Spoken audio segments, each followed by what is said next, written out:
I think African countries, in common, strangely enough, with Japan and say South Korea, most of the access will be on a mobile terminal.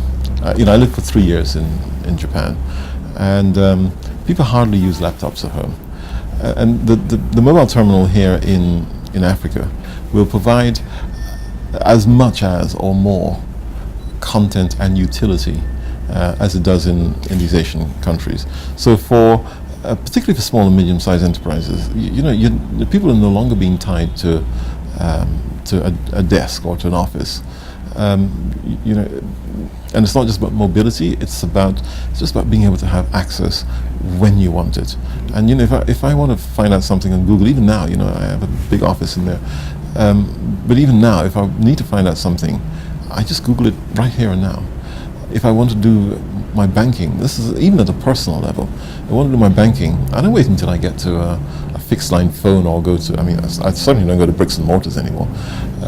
But it's all handled on my terminals. So I think that it will be sitting at the heart of your productivity as you go forward.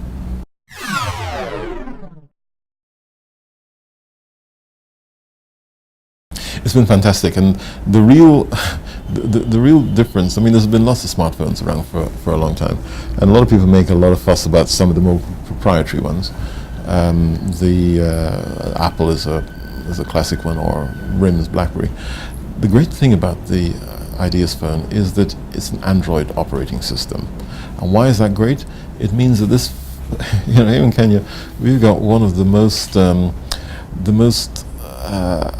prolific ICT sector, and the numbers of developers, and some of these app developers, they're amateurs, but they're producing some fantastic and importantly relevant applications, and that's what Android gives us.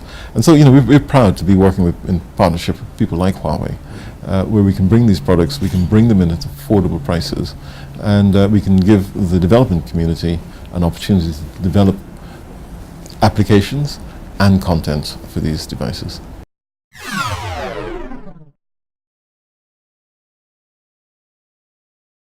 Yeah, Safaricom business kind of looks at three broad segments. You've got the SMEs, and SMEs could be anything. It could be one person, it could be 50 people, but it's a small, medium-sized enterprise. And then you've got the bigger corporates, the banks and that kind of stuff, and then you've got the public sector. And so we're developing quite specific propositions for each one of those, because the days when you just develop one proposition for 70 million customers have gone. Each SME is different, but the kind of things that because if you're an SME, you don't want to have to be thinking about your ICT solutions. You're too busy trying to run your own business, and get someone else to do that. And so we're doing things like an office in a box. So we come to you and we say, okay, so what are your needs? And here you go. And you literally open a box, and so here's one solution. There's another solution. There's a third solution, and we need to do those in partnerships, of course, with banks and with other people.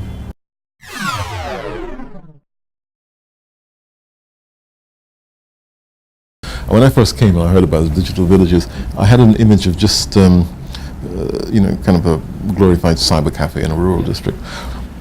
The kind of things we were put into a digital village. And the first thing about the digital village is it creates entrepreneurs. It's not that you just go and this is not NGO land. This is just properly creating business people. Here in Kenya, people have a penchant for business, which is good.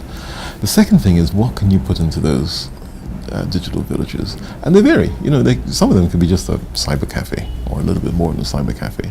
Others will provide health solutions. So if you take telemedicine, where somebody can sit in Kisumu with an illness, and they can be diagnosed by a doctor sitting in Bangalore. You imagine trying to seed rural Kenya, or rural anywhere, with that level of expertise. You simply can't do it. And that's deliverable at a very affordable price.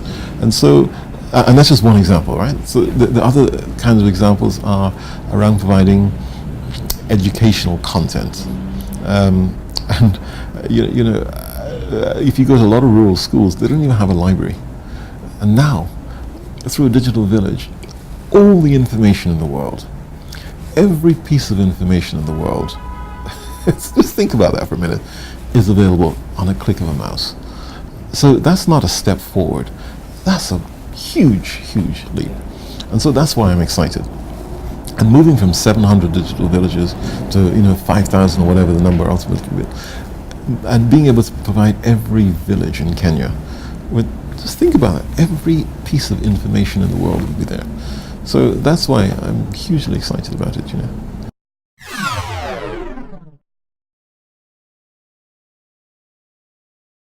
It kind of comes back to this whole office in a box, an easy solution.